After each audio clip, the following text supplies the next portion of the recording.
So the idea is that if our brains, if the particles in our brains are entangled with other particles in the universe, then when our brains die, those other particles are still there and they're still entangled. And so maybe there's still a consciousness out there in the universe that reflects what our consciousness was when we were alive. I don't know if it's hard to see right now how that would work, but that doesn't mean that it doesn't. Welcome to What the Fuck Just Happened. I'm your host, Liz Enton. If you listen to the intro, you know my story. If not, here's a brief summary. I'm a sciencey skeptic, and when my dad died, I took a shot in the dark and decided to investigate if there was any possible evidence of an afterlife. I assumed that was as realistic as Santa Claus, but I was desperate. However, I was so blown away by what I discovered that I wrote a book and launched this podcast. In this podcast, I will be talking to some fairly normal people about some really weird shit. I speak with everyone from psychic mediums and afterlife researchers to ordinary people who've had some inexplicable experiences. So come, listen. There's no need to draw any final conclusions. Keep an open mind and wonder, what the fuck just happened?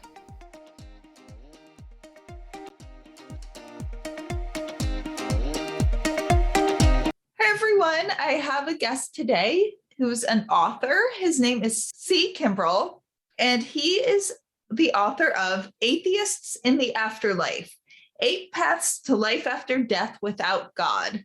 So, as anyone who's been listening to this podcast for a while knows, he and I think alike. So, introduce yourself. Hi, thank you for having me. So I have a science background. I have a PhD in biology, and I was a biology professor for a while. And then I left that to support my wife's career. And that's when I decided to write this book. And it's ideas that I've been thinking about for a really long time. And so it was really great to get it on the page and to put down these ideas and hopefully to connect with other people. Not too many of us pursue this. And there's not many of us atheists and skeptics who are really thinking a lot about evidence of an afterlife. So what got you on this path? I grew up in a family that was not very religious. And so I never really thought that God existed. It always seemed pretty unlikely that there was a God. And so that obviously raises the question, well, okay, what happens next? What happens when you die? What is the meaning of life if there is no God? And so even from a young age, these are questions I've been thinking about and wondering about. So there was never, like one event in my life that led me to start thinking about this. It's something I've always been interested in, something I've always been thinking about and try to read about. And so it's wonderful to be able to add to that conversation. I definitely get it about really wondering what happens, especially never thinking there's a God. And I also think after studying afterlife evidence for the past few years, it's still just a huge jump to conclude that any of this points to there actually being a God. I mean, I have total respect for anyone who has faith and belief, but if we're talking about from a purely data science-based approach, I think there's very strong evidence of an afterlife, but I think to conclude that there needs to be a God behind that, or even that there is it's a huge jump. Yeah, I completely agree. There's just no real reason for there to be a God. And so why would you assume that there is one? I completely agree. And then I'm curious, how do you define God? Because I know in conversations with some people, I'm like, no, I don't think there's God. And they're like, do you think there's any possible consciousness that are more advanced than us that are not in a body? I'm like, okay, I do, but why would I define that as a God? Like, I'm more advanced than an ant. I'm not a God, So I kind of think of it like that. There probably are more advanced consciousness if our consciousness could be non-local, but that could be us in like whatever time means in other dimensions, 500,000 years. We could maybe advance that level. How do you define a God? I guess I would define a God as someone, some consciousness, some being that can break the laws of physics. And obviously, at this point in time, we don't know all the laws of physics. but I think we have a pretty good grasp on the basics. And so, sure, there might be some alien civilization that is able to do things that we don't think are possible now, but they're still not breaking the laws of physics.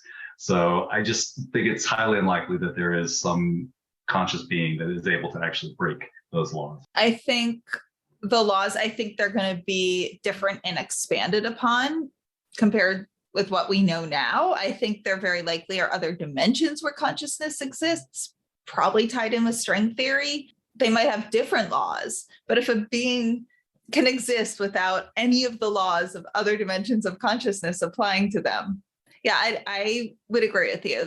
I think if we find a being that breaks the laws of physics, I think rather than concluding there's a God, I would more likely conclude we're learning and getting more insight into the laws of physics at another level. Yeah. Yeah, I completely agree with that. Right. Like, the split particle. I'd say that's something where very much the laws of physics are quote unquote being defied in a way physicists still don't understand, yet it seems to apply to the laws rather than saying there's a God splitting or not splitting particles on his or their own free will. There's something we still don't fully understand about particle physics. And I will say that I think one of the most fundamental things that physicists don't understand is time itself, which absolutely plays into the ideas of an afterlife. If we don't even understand how time works, then how can we understand what happens after our time is supposedly up? That's very true. We feel very confined in our experience of time here. Tell me about time. Like, what are your thoughts? What is it that you find the most remarkable about the study of time? Just that it's almost the easy question. Yeah, right. I guess it just still amazes me that it's impossible to wrap your head around what time actually is. In our limited experience, we just think it's this ruler and it's always going to be going forward, never backwards. But as Einstein showed, that's not how time works. Time moves faster or slower depending on how fast you're going or the kind of gravity that you're experiencing. And so that does kind of raise one of the ideas of the afterlife that I discuss in the book, is the idea of a block universe, where physicists have realized that since we don't understand what time is, we are very able to realize that space that we can't see still exists. So I can't see the Eiffel Tower right now, but I know that Paris exists. But the same might actually be true for time as well. Just because we can't see the past, just because we can't see the future, doesn't mean that they don't exist.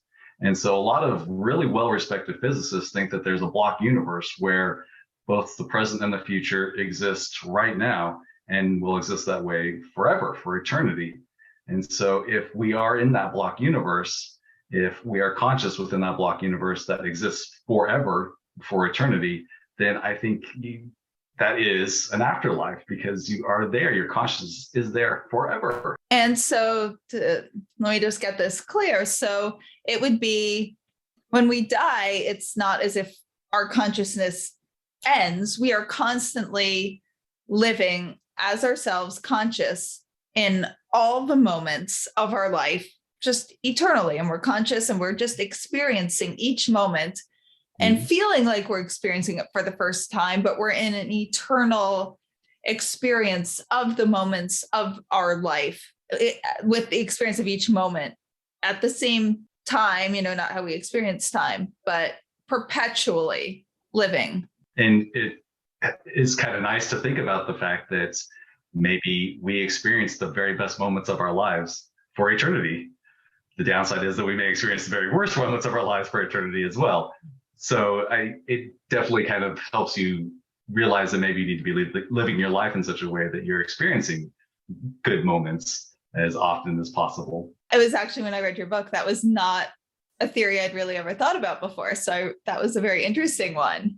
I don't want you to tell all 8, because I think everyone needs to go read your book. It was also interesting. Of all of the theories that you have, is there one that you think is the most likely, and why?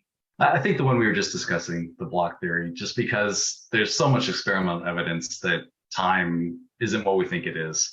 And there's so many very smart physicists who think that there is a block universe. But having said that, I think that there's several other of the ideas that I discussed that are also quite possible and can be quite possible at the exact same time as the block universe. So a lot of the different paths that I discuss could be occurring at the same time. So there could be multiple afterlives for us. Which do you think is the least likely? So in empty space, particles are constantly being created. And so there's this idea of a Boltzmann brain. And so it's this idea that in an infinite universe over infinite space, you'll just have a brain that'll come into existence just by chance. And so if there's a Boltzmann brain, is it possible there's a Boltzmann God? Is it possible that the universe can create a God? I think it's unlikely that a God could be created because then it would be breaking the laws of physics. But on the other hand, maybe the laws of physics can expand in such ways that we don't really understand yet. So maybe it's possible that the universe can actually create a God. I think that's probably unlikely, but I think it's still a possibility. Okay, and that's an interesting take because usually religious people believe God created the universe. So the universe would, by coincidence, the same way evolution created us, universe by coincidence would create a being so powerful that it could defy the own laws that the universe that existed within the universe through some fluke or anything. Right. Given enough time and enough space, maybe it would happen. And if there is such a God, then maybe such a God would feel like I missed out on all these interesting human beings that existed. Maybe I want to, give them an afterlife and talk to them.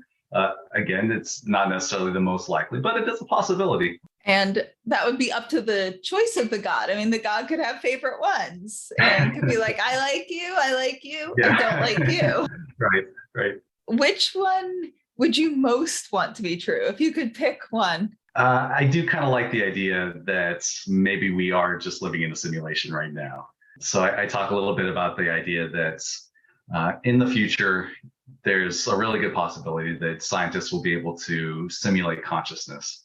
And so within a computer, we'll be able to kind of create a human being, a human mind. Once that's possible, I imagine scientists would want to create lots of minds and see how they interact. So you could imagine entire worlds of conscious humans being created in the computer. Well, if there's thousands of scientists creating hundreds of thousands of simulations with billions of people, the likelihood that we are actually conscious beings created in a computer simulation is much higher than that we're actually human beings who are alive right now. So it's possible that we're just in a computer simulation and we don't realize that because it's a simulation that the scientists are looking at or doing experiments on, so they don't want us to realize that we're in a simulation. So if we are in this simulation, the question is what happens when we die in the simulation?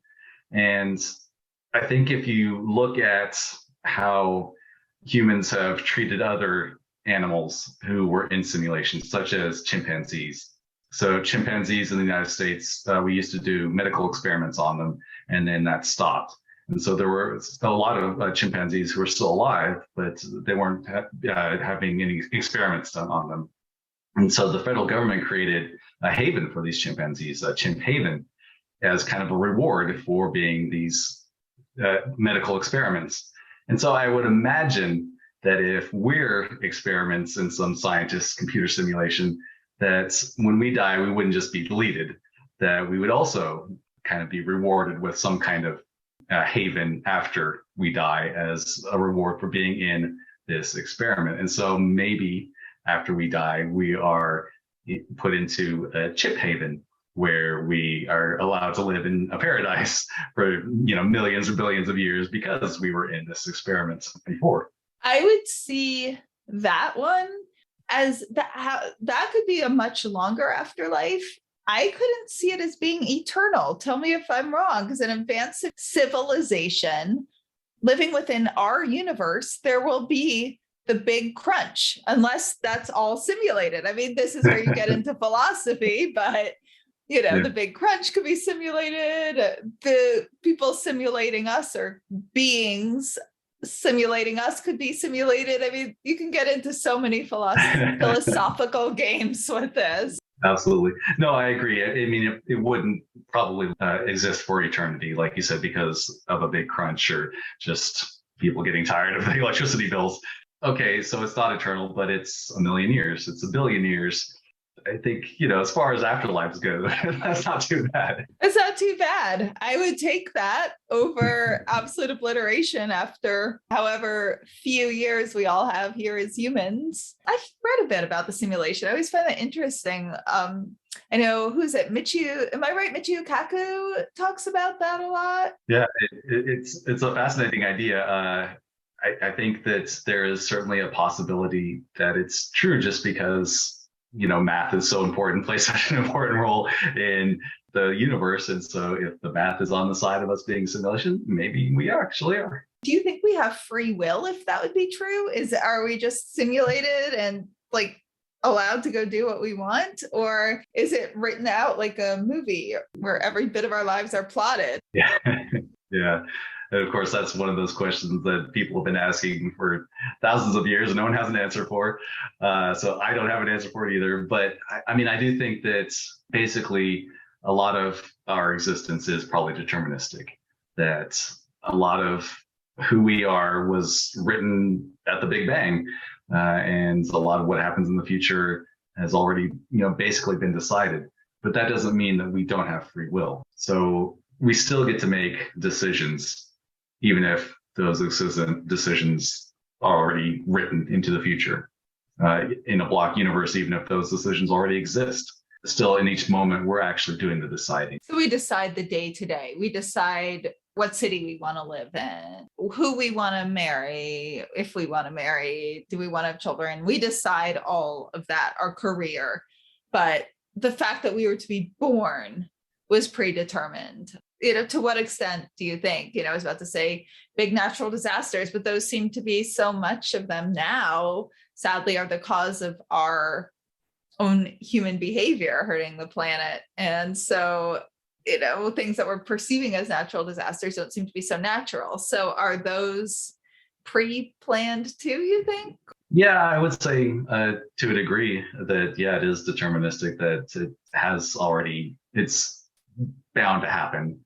But I think, again, it's important to realize that you can have both a deterministic future and also free will. I don't think the two are incompatible. I think as a human, I always think, no, I have free will because that's how I experience it. And if I don't, it's designed that I do perceive that.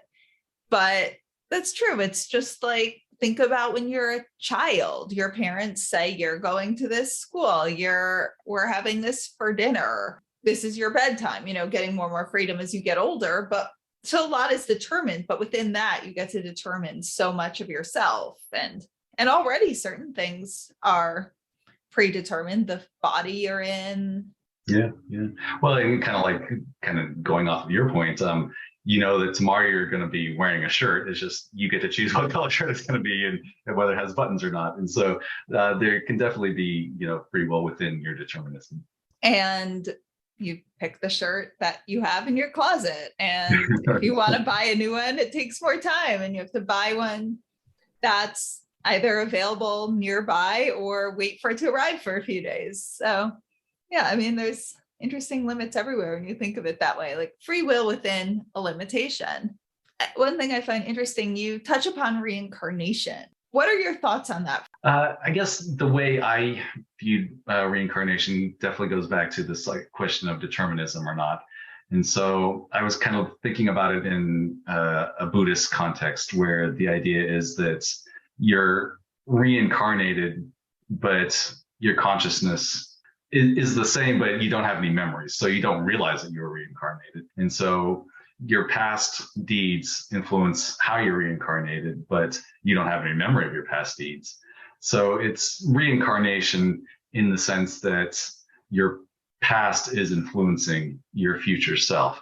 And so my argument was that if the universe is deterministic, if our actions today influence actions 100 years from now, 1,000 years from now, 10,000 years from now, then in a way, we really are being reincarnated because we are influencing individuals in the future. And yes, those individuals don't have our memories, but they wouldn't be who they are without us existing right now. And so it's not kind of the traditional reincarnation of, yeah, it's, the exact same body. Maybe you don't have the memories. If you think hard enough, maybe you can remember to when you were, a king or a queen. But it's the idea that basically our past lives can influence the future, and us today will influence the future. That was actually the very first thought. Well, the very, very first thought I had about a possibility of an afterlife is that time travel, theoretically, although not practically, is possible. And within the laws of the universe, I mean, our bodies can't physically go travel close to the speed of light. We don't have the materials, but just the fact that if we were to physically travel close to the speed of light, our time would behave differently. If we traveled for, I'm going to have the numbers wrong, but just so everyone listening knows, but let's say we traveled for 2 years at close to the speed of light. And so let's say you started at 25, you came back, you'd be 27. Everyone on Earth, if you were traveling close to the speed of light, would be significantly older by, I don't know, let's say, some huge amount, like 20 years or something. Again, I have the numbers wrong, but the concept right. And then my next thought about reincarnation was that I thought at the time consciousness was created by our brain cells. And I thought, well, if the coincidence of that happening once created a me, and I'm experiencing this in a self, why could that not happen again in like 300 years? Not as Liz, but why could a bunch of brain cells and neurons that create a human being not be a human being that was a me? Yeah, no, absolutely. I agree. And that kind of goes back to that idea of the Boltzmann brain, where just out of random chance, you have a brain. Well, maybe just out of random chance, you have a brain that's exactly like your brain is right now that comes into existence. And so certainly, given a long enough period of time and an infinite universe, absolutely, there could be a brain identical to your brain right now that exists sometime in the future. And yeah, that definitely is a version of reincarnation. I like that idea a lot. I Googled it and I found there's scientific researchers, Dr. Ian Stevenson and Dr. Jim Tucker. Do you know their work? No, I'm afraid I don't. Okay. Oh, I was so excited to talk to you about this then, because I think you'd love it. Because what's so interesting is is actually a department at the University of Virginia called Division of Perceptual Studies. And one of the researchers, originally two, but Dr. Ian Stevenson passed away. So these two, as well as some other people who I guess collaborate with Dr. Jim Tucker, who's taken over the research, they are child psychiatrists, very evidence, science-minded, traditional child psychiatrists. And they started to study cases of kids with past life memories, doing actual data, matching up, finding the person who exists today, and they're getting positive results. And it's just absolutely the most phenomenal research. So I just thought it was interesting because anytime I've heard logical, science-minded people talk about reincarnation, they bring up Doctors Tucker and Stevenson. So I just think you had a really fresh approach to going that route. So I really enjoyed that. Thank you. Yeah, I'm definitely going to have to do some research on that. That sounds fascinating. Oh, it's so fascinating. I think you'll just love it. There's a whole department also. They're called the Division of Perceptual Studies at the University of Virginia, and they study near-death experiences. And I think that's one thing that stood out to me about your book is there's this one body of research, and I write about it in my book, but it's kind of what everybody who is studying all this talks about. Division of Perceptual Studies that I just mentioned, this group Winbridge that studies psychic mediums to see if they can get accurate information beyond the odds of chance under strict controls, and they're getting results. So instead of studying this body of research, you came at it from a combination of your knowledge of science and philosophy. Yeah, absolutely. Definitely kind of coming from more of a hard science background. I just wanted to look at how the science and the philosophy go together, how they can mesh, and not kind of get bogged down in, oh, this science paper says this and this science paper disagrees, and what are the possibilities? What are the outlines of what the afterlife might look like? And so that's kind of, like you said, that's the approach that I took, instead of going into, oh, there's this disagreement over here, or there's these people who claim that this group doesn't know what they're talking about. Yeah, I thought it was such a fresh, interesting approach. For anyone who's been reading a lot about this, it's a really different take and really, really fun to read. So you haven't been aware of any of this research? I certainly dipped my toe into it, but I didn't want to kind of go down that path, I guess. I wanted to try and stay a little bit more philosophical, a little bit more hard science if possible, instead of, trying to get a little bit bogged down in some of those studies, I guess. Okay, yeah, because if you'd gone into any of them, I was going to ask why you left all them out if you did, or your thoughts on any of them if you did delve in at all. So you just kind of wanted to take a different approach. Yeah. Do you have any thoughts on any of it? Do you think it's valid or? I guess I'm reluctant to say one way or the other just because I haven't delved into it as much as you have. I guess coming from a science background and naturally being skeptical, I definitely am very skeptical. I think, extraordinary claims require extraordinary proof. And so I think I would need to see something very extraordinary before I would, be willing to accept what a lot of these studies maybe are claiming. I always said extraordinary claims require extraordinary proof too. And I think I've gotten it. Proof. I won't say proof. I wish it was proof. Evidence, where preponderance of evidence, where I think it's a reasonable conclusion, which, I thought more like you, even less like you. I just was like, no way, no afterlife. So. Yeah, what has been the response of people in the scientific community? I know there's a lot of judgment about this type of thoughts. Some I understand why, and some I'm like, be curious. So, give it a chance. I get where they're coming from, especially because some of the beliefs based without evidence can cause a lot of harm. So I get why they say that. But what has been the response of your community for writing this book? Yeah, some people are definitely very supportive of the idea. They like, I guess it does kind of come down to two types of people. There are some people who like new ideas, who like thinking outside the box. And then there's some people who like the dogma, who feel like, if it's not something that I read in a textbook, then it certainly can't be true. And so that's certainly been the reaction I've gotten. There are certainly some people who definitely, like the ideas, like thinking about that, and have been very supportive of me to continue thinking about these ideas. And then, of course, there are other people who just say, "Oh, it's all hogwash. Why are you wasting your time?" Right. Is this something you think you're going to continue pursuing in either writing or research? Yeah. Oh, definitely. Yeah. This is, like I said, from a young age, this is something that I've always been interested in. So yeah, absolutely. I definitely would hope to keep thinking about this and hopefully keep writing about it. Have you come across any studies, experiences? I know your book covers some aspects. Is there anything that you just have heard that maybe was too out there to put in your book, but you think is worthy of further investigation? Well, I think some of the quantum entanglement ideas, I talked about it a little bit and I maybe poo-pooed it a little bit, but I think that there's just so much that we don't know about the quantum world.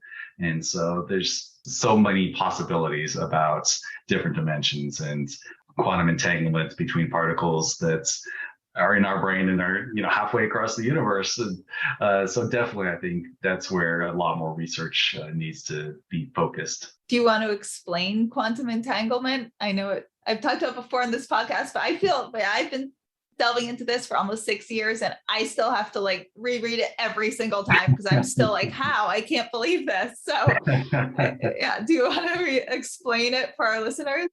Sure. So say you have two particles and you know that one has to be spinning one way, one has to be spinning the other way. So one has to be spinning left, one has to be spinning right, but you don't know. And just when you talk about particles, you mean quantum particles, like atoms, protons, all the stuff that takes all of you guys back to high school science.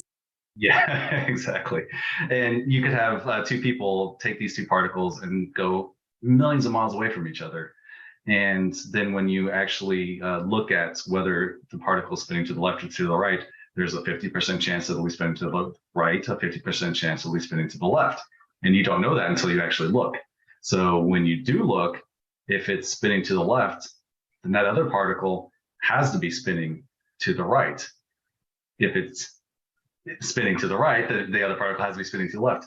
but you don't know which way it's spinning. It's just a probability. It's just a 50-50 chance that it's going to be spinning one way or the other. You don't know until you actually look at that particle, touch that particle.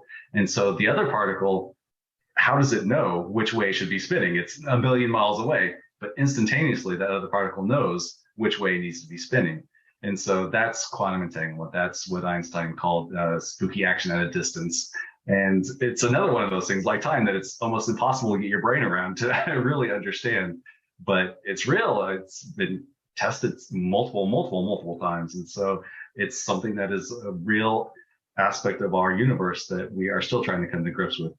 That really shows kind of what we were talking about defying the laws of physics, because they are communicating. If they're that far away, they're communicating faster than the speed of light. Somehow information is being transmitted between these two particles faster than the speed of light. Yeah. And then if you change the spin of one, so because some people, I know when I first was reading this, I'm like, well, they were split and they already were doing that. But then if you change the spin of one, the other instantaneously changes. Yeah. And it's just like I have said multiple times, it's impossible to wrap your brain around because it's just not something that we deal with on our daily basis, on our daily lives. But it's something that is absolutely real. And so I think that absolutely goes to the idea of the afterlife. Sure, we don't see dead people walking around anymore. We don't see spirits. We don't see souls. But that doesn't mean that they don't exist. Just because our limited experience here on Earth, a few decades long, on one little tiny corner of the universe, isn't going to tell us what is happening in the rest of the universe. It isn't going to tell us how the universe really acts. And I mean, we already know there's such concrete, close to our experience things we don't see. We don't see infrared and ultraviolet, and there's probably things that go so beyond that we can't even measure it with our instruments. And when you mentioned this originally about quantum entanglement, you also mentioned something about it tying into a brain. What do you mean by that? So the idea is that if our brains, if the particles in our brains are entangled with other particles in the universe, then when our brains die, those other particles are still there and they're still entangled. And so maybe there's still a consciousness out there in the universe that reflects what our consciousness was when we were alive. I don't know if it's hard to see right now how that would work, but that doesn't mean that it doesn't work. So that's where I think a lot more research needs to go into looking at. Interestingly, that's actually, I'm not saying anywhere near, I would call this factual, but as of now, at this point, the amount of research I've done, I think that is the most likely answer to everything that seems to be going on. Have you read Dr. Stuart Hameroff and Sir Roger Penrose? Mm-hmm. Oh yeah, absolutely. They're the ones that sort of verify, and I think that's the most likely explanation. Right. So that's basically their idea, was that there's this entanglement. And one of the things I mentioned in the book is that there's been actual experiments showing that there are entanglement going on within cells. So it's not like some pie in the sky idea, because there really is entanglement going on within our cells right now. And so it could absolutely be a possibility, could absolutely be something that is actually happening. And these are two scientists. They are talking about this part of our brain called the tubules. I never know if I'm pronouncing it right. And they are part of our brain that they think could be downloading, entangled with, downloading, communicating with these other quantum particles that are not local, that host our consciousness, or they create our consciousness when entangled with each other. And they worked with Stephen Hawking. They've won Nobel Prizes. I mean, they're not what people refer to as woo. I mean, they're pretty impressive. Right. Yeah. Yeah, exactly. And I mean, they argue that that's how consciousness arises in the first place, is by the entanglement between the different neurons in our brains, between the tubules. And so if it requires entanglement to create consciousness, then maybe that entanglement is what allows consciousness to exist after death. What are your thoughts on string theory? How much do you think it ties in? And just so everyone knows, string theory is one of the theories out there that there are, one theory has 9 dimensions, another thinks we have 12 dimensions, and these are being studied by physicists. This isn't part of the spiritual world in any way. It's Dr. Brian Greene, Dr. Lisa Randall.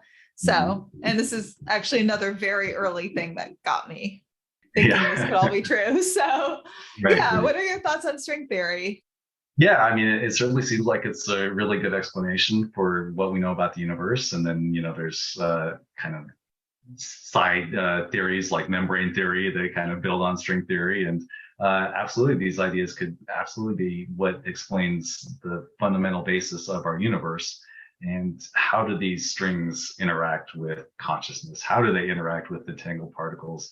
At this point in time, we just really do not know. So explain what membrane theory is. And I'm glad you brought that up because I was about to ask you something about that next. So this is definitely not my area of expertise. My understanding is just that it's kind of string theory. So the idea is that you have strings that are the basic component of the universe. And so membrane is just basically saying that it's not a string, it's actually more of a two-dimensional membrane that forms the basis of the universe. Beyond that, I'm not sure I could really talk to. I was going to see if you had any way of understanding or thoughts on this one video I saw, because it's mind-blowing. I'm sort of baffled by it. Dr. Stephen Hawking, I believe shortly before he passed, talked about the brains, BRANE, which are membranes, and he refers them as the brains, and that they're different brains that make up different dimensions or different universes. And he started talking about shadow people and how there's a reflection of, I guess, people, for lack of a better word, from one dimension into ours. I'm just curious if you even saw that video or. No, I haven't seen that, but yeah, that sounds really interesting. Yeah, I always want to talk about that, but I'm also always a little cautious talking about Stephen Hawking and over-interpreting, because I think a lot of people who are interested in afterlife research will take these scientists and over-interpret, and I can't promise I've never done that. I try not to, but yeah, it was so interesting, and that's essentially what he's talking about. But I'm like, I think that's what he's talking about. So anyone else who kind of is into science who saw it, I'm always curious what your thoughts. But yeah, he pretty much, if you Google Stephen Hawking shadow people, it's a YouTube video. You have to dig a little to find it, but it's findable. Yeah, I'll look that up. Now we're getting a little into philosophy, but I also wondered with these other dimensions that string theory seems to be examining. Maybe that's where some of these quantum non-local consciousness particles are hosted and then downloaded into our microtubulars, and that explains it. I mean, it's certainly possible. I just feel like, at this point in time, we don't know. And so we certainly can't say no. And so it does frustrate me a bit when there are some well-known scientists who say, oh, no, there's no way that there's any kind of afterlife. I know this with 100% certainty, but no, you don't. We really do not understand even the very basics of the universe. To be dogmatic about the existence of God isn't good. To be dogmatic about the lack of existence of an afterlife also isn't good. So I think it's so important to remain open-minded, to be willing to ask questions. I heard this early on in my research, and it was so helpful because it allowed me to take in everything more and not say, we both were saying we were raised materialist, atheist. You think you're lying to yourself if you get any hope ever about any of this. And then I read something, I'm like, this makes so much sense. Our brains and neurons are all material. There's no guarantee, there's no logical way that all of these firing neurons, when they all come together, would automatically create consciousness. It's just as much of a belief set to believe that a brain just creates this complex consciousness. It's not just survival of bacteria, avoiding predators and finding prey for survival. It's so, any human listening to this, I think, can agree. Our consciousness is so complex and deep, and it just has so many layers to it.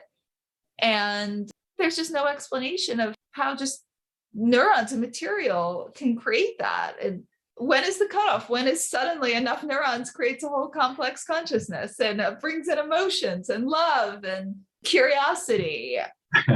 It's a leap of faith of another part to insist that consciousness is created by a brain. Yeah. And I guess I do tend to think that probably consciousness does arise from just neurons and from a materialist point of view. But on the other hand, I think that we don't have an explanation for consciousness. And as I discuss a bit in the book, I don't think there's any evidence for God, but consciousness might very well be evidence for a soul. And so I think we have to be open-minded about the idea that maybe we really don't understand what is the true fundamental basis of consciousness. And maybe there is something beyond what we understand now that is kind of our animating spirit, that is what allows us to have consciousness. And how do you define a soul? Yeah, so I would define a soul as something that is maybe kind of the seat of our consciousness, and that would live on after death. The question is, if there is no God, what created that soul? Well, if there is no God, what created gravity? If there is no God, what created color? So there could certainly be a force within the universe that animates consciousness, and that animates all consciousness. And maybe that force lives on well after you're gone. So I guess my definition of the soul is different than a traditional religious definition, but it's still basically the same idea, that you have a consciousness that is animating you and then lives on after you're dead. There's not an afterlife, and that our consciousness is created by a brain. You think that's the most likely explanation of everything? Well, I think that our consciousness probably is created by our brains, but I don't think that means that there is no afterlife. So kind of in the other ways that I talked about, so a block universe where you are existing for eternity, or if we are a simulation, then again, your consciousness is being created by a computer, but you're still going to live on in an afterlife for a billion years. Or if there's a deterministic universe, so maybe your consciousness your memories aren't necessarily being passed on, but your effect in the universe is going on for eternity, which I think is a version of an afterlife. And that's not only the effect you have in the world, it's also imprinted in light rays, that travel out through the universe for maybe eternity. Maybe they stay confined within this one galaxy that dies after the Big Bang, who knows? But, we're looking at photos recently from the Hubble telescope. Because of the way images travel through light, what we're seeing was photos from part of our galaxy that was maybe from 100 million years ago, something insane. Yeah, it's amazing. Well, and also, like you were saying, if there's entanglements and that leads to afterlife, I mean, I would still argue that that's, the brain is as a material entity that is allowing that entanglement to occur. So I don't think that those ideas are incompatible, that, an entanglement while you're alive is still what allows you to have an afterlife. Not related to your book, what do you think is the least likely answer of everything that's out there? And what do you think's the most likely of everything out there outside of the 8 of your book? Most likely. Well, I think that, so as in for what would be the afterlife, the most likely version of that, or whether there is no afterlife at all, or whether there is no afterlife at all, whether there's just the most likely, if you were to sort of to say to you right now, outside of, the fun of philosophy, what would you someone put a gun to your head and you had to be right to survive, what would you say happened is the explanation? I keep going back to the block universe idea. I just think that we don't know time. We don't understand time. And it just makes so much sense that just because we can't see the past, just because we can't see the future, doesn't mean that they don't exist right now for eternity. And do you think it happens, the block universe, with just this one life? Or do you think it would happen with more than, would we have other lives that would exist within it, or just as this one life? Well, I think there's certainly ideas of infinite universes. And so if there are infinite universes, then absolutely you could exist in infinite numbers of these blocks. So you could definitely have infinite number of lives, and they all exist. You exist for eternity in all of these different lives. Now, when you say infinite lives, do you mean like reincarnation, or like your own self living multiple, as if, again, I don't want you to give away all your book. I know we're getting, I'm sure you don't talk about all 8, but do you think it's like we live say 100 lives of different people, or even 3, or do you think it's our one self living and getting to experience all the different choices we could have made? Yeah, no, exactly that. I think that it's possible that if there are infinite universes, then you're going to be occurring as yourself in multiple of those. And in different universes, you might make different decisions. And so you might have different paths in each of these different universes. And so absolutely, you could have an infinite number of lives in these different universes. What do you think is the least likely of all the explanations out there in the world? You already answered it related to your book, but not related to your book. Of every explanation you hear, what comes to mind is the least likely? I think kind of the traditional Judeo-Christian idea that there's some God who created it all and rewards us for praying every Sunday. I just think that's very unlikely. I agree with you. I think traditional definitions of religion, Judeo-Christian, all the way back to like Zeus, I find it, of it all, I find that the least likely explanation. And I think that there's nothing is a lot more likely than that. I would guess the most likely is, as I mentioned before, a type of non-local consciousness that quantum entangles with maybe microtubulars in our brains. And, we're going to have a lot more discovery to do in that. I know you're not really doing experiments about this, but if you could design an experiment to test any of these theories, like let's do block universe, or you can pick any from your book, but it seems block universe is your favorite. Could you think of an experiment you could do to test if it's real or possible? To test if it's real is extreme, but to test if there's a hint of evidence that it could be true, what experiment would you recommend? Would you design? Well, I think I do the experiments that already exist, showing that time can speed up or slow down, that time isn't what we think it is. I think that those experiments have already been done. And so I think that's the evidence right there. What direction do you think science is going with all of this? I think just asking about the fundamental nature of the universe. And so like you've talked about like string theory and brain theory, I think that's where these philosophical ideas converge with science so naturally. And obviously the idea of an afterlife is a philosophical idea that definitely deserves to emerge with these basic fundamental physics questions. So you picked 8 theories. If there was a 9th theory worthy of making it in your book, was there one you could think of?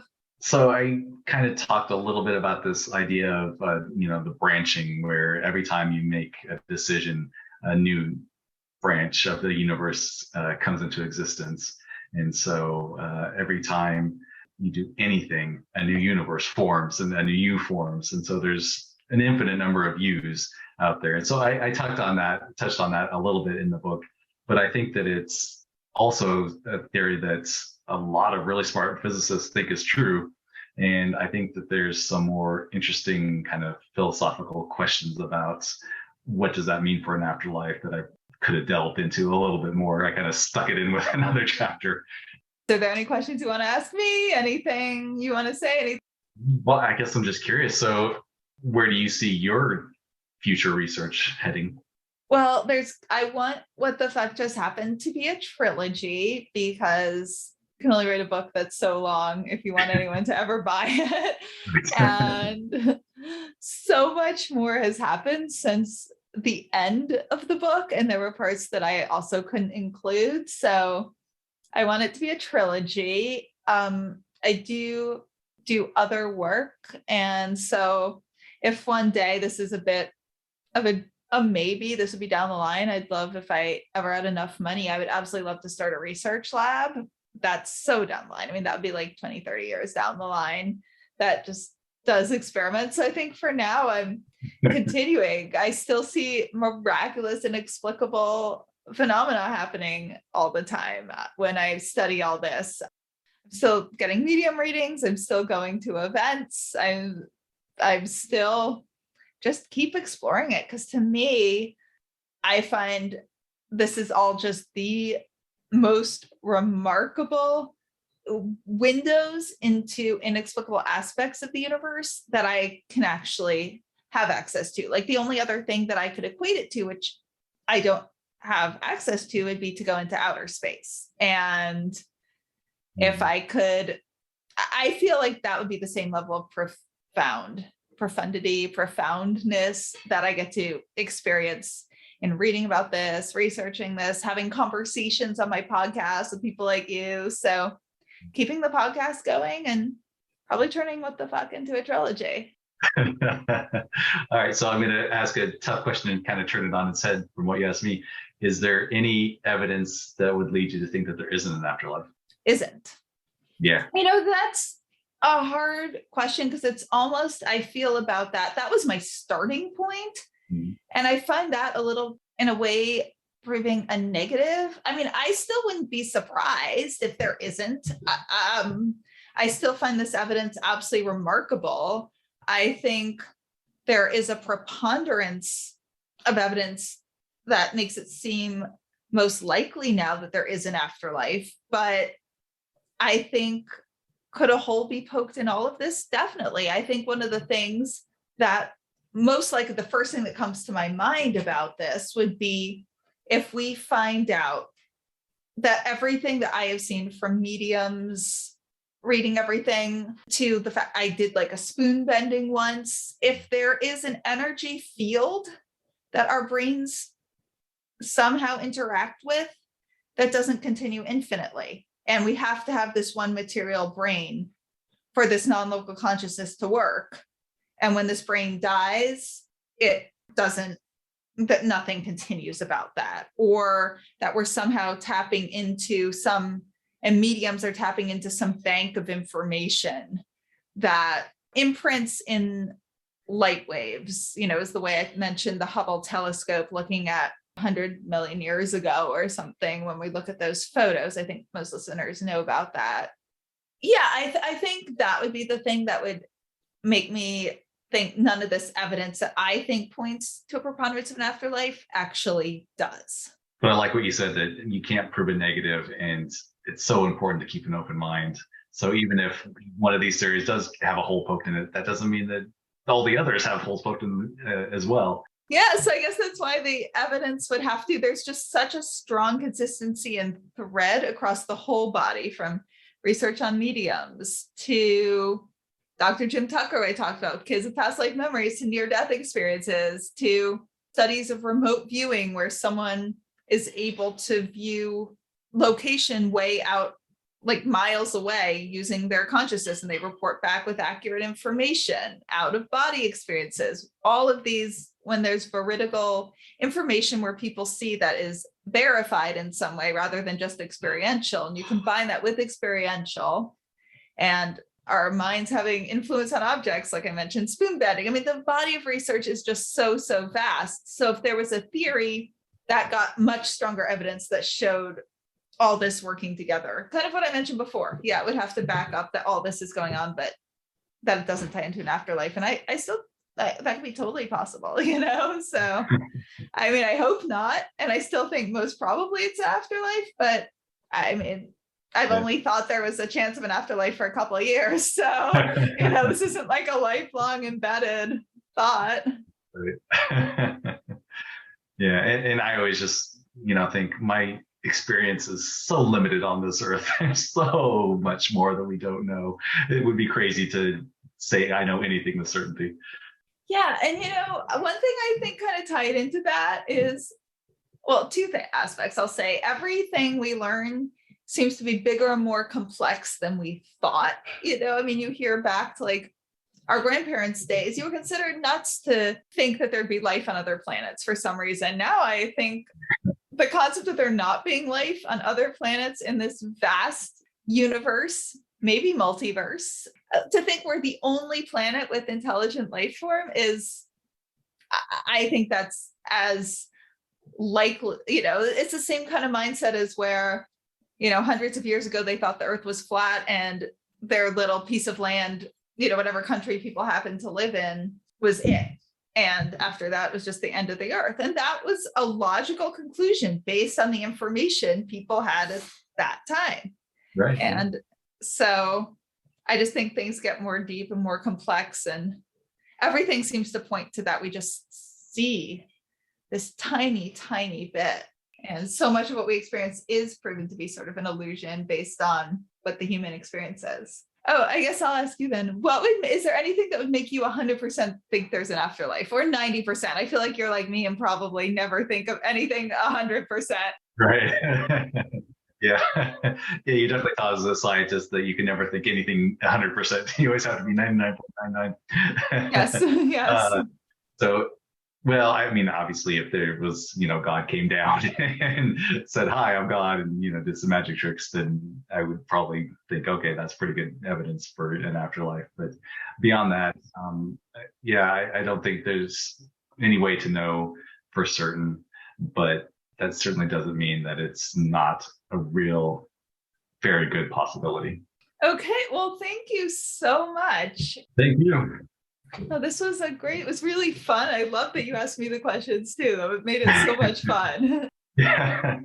Yeah, I just thought myself wanted to keep asking you questions, but I figured, oh, she. Oh no, I loved it. Please go ahead. Yes. I loved it. It was just such a fun conversation. We definitely, even if we might make a little bit of different conclusions, possibly, I think we both, our minds seem to work like in a lot of ways. So you said you're continuing this. Do you think there'll be another book? Hopefully someday in the future. I haven't started working on it, but I have ideas in my head that I'm, like, oh, I really need to start working on this, start writing. So yeah, hopefully. Oh yeah, well, I'd love to have you back on after. And also if you delve into all of Jim Tucker and all of this research, I'd love you ever to come on and discuss your opinions, positive or negative, whatever you think, conclude. And now lastly, where can our listeners find you? So my book is on Amazon. Other than that, I don't really have any kind of media presence. Yeah, I guess I'm old school in that I kind of like to stay away from all of that. But on Amazon or any of the online booksellers should carry my book, Atheists in the Afterlife, 8 Paths to Life After Death Without God. To get more information on what the fuck just happened, go to WTFJustHappened.net. There you can order my book, What the Fuck Just Happened? A Sciencey Skeptic Explores Grief, Healing, and Evidence of an Afterlife. And you can learn all about how I came to conclude that there most likely is an afterlife. You can also learn about the early stages of my grief and the amazing, fascinating people I met along the way. You can also read about how much I harassed them trying to get evidence, see if they were cheating, and see if they were sane. There, you can subscribe to our newsletter. If you enjoyed this episode, please rate and review us wherever you get your podcasts. It makes such a difference, especially for a new podcast like this one.